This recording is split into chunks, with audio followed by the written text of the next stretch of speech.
One of the most common arguments that I see from those who don't really see a big deal with the lack of National Dex in Sword and Shield is, it's not exactly the first time this has happened, yet for some reason people are making such a big deal out of it this time. From the first time I heard this from someone, I was really curious as to how they were comparing these instances, but I had a good idea of what they were referring to. After all, this is undoubtedly the biggest controversy of all time when it comes to the Pokemon main series, and it's hard to believe that something like this has happened before. Immediately, I thought back to past generations and remembered some instances in which relatively similar things have happened, but nothing to quite the same extent. When it comes to the National Dex crisis, we have to keep in mind that there are three primary elements involved. The lack of the National Pokedex as a feature in the game, of course, the fact that Pokemon that aren't found in the Galar region cannot be transferred to Pokemon Sword and Shield and aren't coded in the games at all, and GameFreak's justifications for why this is happening. With that in mind, let's take a look at other generations to see what other sorts of Dex crises we've encountered to see if these people really are correct.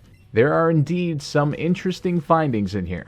Before we get into it, I do have a quick announcement that I think many of you will be excited about. You guys know I love making these commentary style videos, but sometimes I enjoy making some other videos that don't quite fit the mold of YouTube. A couple of years ago, I discovered an app called Amino, where I was able to share my ideas about Pokemon and discover the ideas of others. Recently, Amino contacted me to let me know about a brand new feature that is perfect for what I want to do, and as such, I've decided to partner with them to bring you my very own Amino stories. Stories on Amino are basically like shorter videos that are separated into scenes, and for me, they're perfect to be able to create quick and engaging countdowns about Pokemon. I'll be publishing exclusive videos on there pretty consistently, and in fact, I even have my first story up there right now so you can go check it out. All you've got to do is click the link in the description or pinned YouTube comment or search for Amino apps to download Amino. Find my stories by searching my username, SilSpectre, and make sure to follow me and click the bell to know when I'm posting new videos. Just like on YouTube, every time you watch my stories, you'll be supporting me, so if you like my content, this is a simple, free way to help me out as a creator and see some new exclusive content. I'll see you there.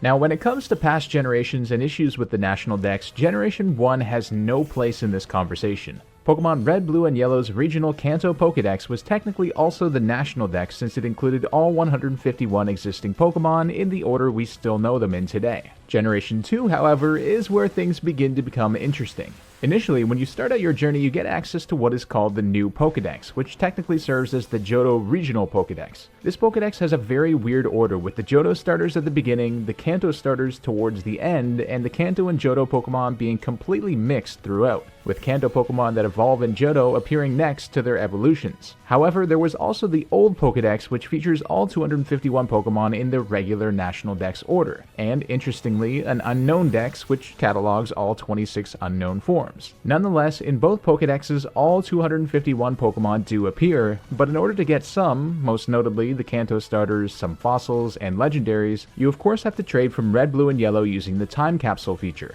The only issue here is that you can't trade Gen 2 Pokemon or Gen 1 Pokemon that have new moves from Gold, Silver, and Crystal back to Red, Blue, and Yellow, of course. But this isn't really a significant problem and nothing like the transfer issue that we have in Sword and Shield. Gen 3 is where things begin to get really interesting, and we have some similarities to the current National Dex crisis. Gen 3 was the first time that we got an actual regional Pokedex that included 202 Pokemon native to the Hoenn region, including some from Kanto and the Johto regions, of course, since Hoenn only introduced 135 brand new Pokemon. The major problem here was that Pokemon from the Gen 1 and Gen 2 games could not be transferred into Gen 3 whatsoever. In order to provide a massive upgrade for the series, Ruby and Sapphire and the subsequent Gen 3 games were all released for the Game Boy Advance, which was not technologically capable of linking with the Game Boy or Game Boy Color, and this was indeed quite a controversy. This means that initially, upon Ruby and Sapphire's release, 184 Pokemon were completely unavailable. There was a limited Pokedex, no National Pokedex, and an inability to transfer Pokemon from previous games. However, upon Fire Red, Leaf Green, and Emerald's releases, we found out that by trading with those games, you could get Pokemon past that 202 Pokemon limit and would unlock what was called the National mode in Ruby and Sapphire. Ironically enough though, if you completed the full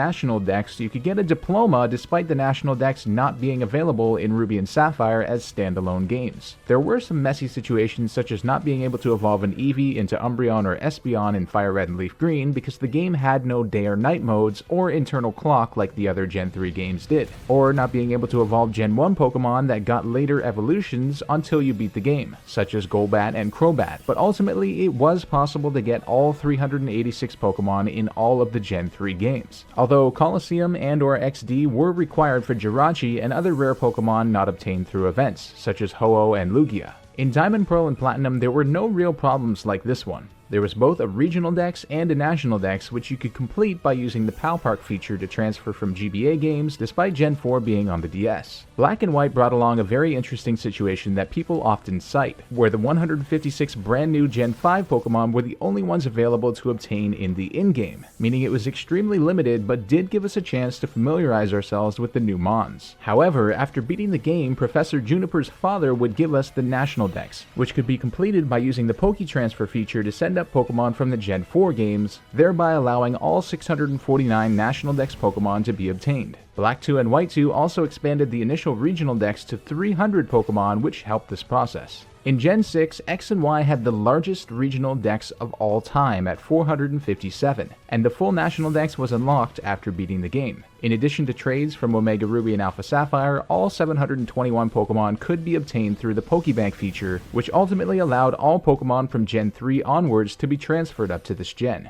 Pokebank was of course released 4 months after X and Y were released, so there was a small period when that regional dex was all that was available, but that was quickly solved once it was actually released. It's also worthy to note that Omega Ruby and Alpha Sapphire were among the only games to have Pokemon that aren't native to the region appear before the player actually obtains the National Dex, since they start appearing as soon as the player has achieved the prerequisites for obtaining the National Dex, regardless of whether or not they've actually gone to Professor Birch to obtain it. Kind of interesting. Gen 7 is another interesting case that people often cite as being similar to that of Sword and Shield, merely because in Sun and Moon and Ultra Sun and Ultra Moon there is no official National Dex included in the game. However, the Pokemon are still coded into the games, and through the use of Pokebank, all 807 Pokemon are obtainable and transferable from past gens. So ultimately, there are 3 instances that are at the very least slightly comparable to the Sword and Shield Dex crisis. With Black and White and Sun and Moon and Ultra Sun and Moon, all Pokemon are coded into the games, and all past Pokemon are transferable all the way back from Gen 3. Meaning the limitations essentially only exist until the game is beaten, and the so-called lack of National Dex only really exists as a technical feature-based lack, but not in true practice like with Sword and Shield.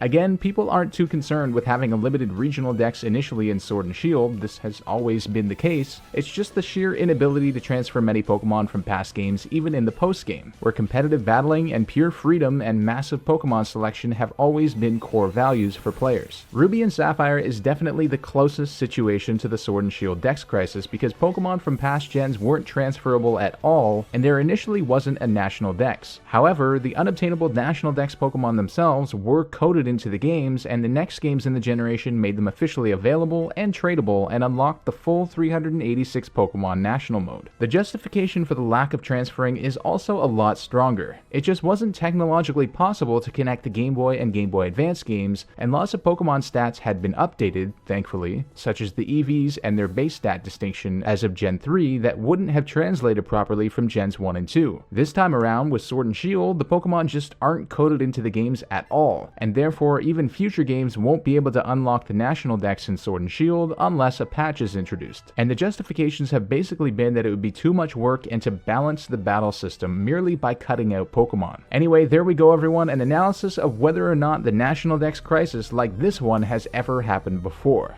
The answer is that there have been some National Dex issues in the past, but only one of them really compares to what's happened this time around, and it's still not to the same extent as with Sword and Shield. If you enjoyed this video, be sure to leave a like and subscribe with notifications on so you're the first to see new videos and so you don't miss future uploads. Make sure to let me know what you think about how this National Dex crisis compares to past ones and which one is the most extreme.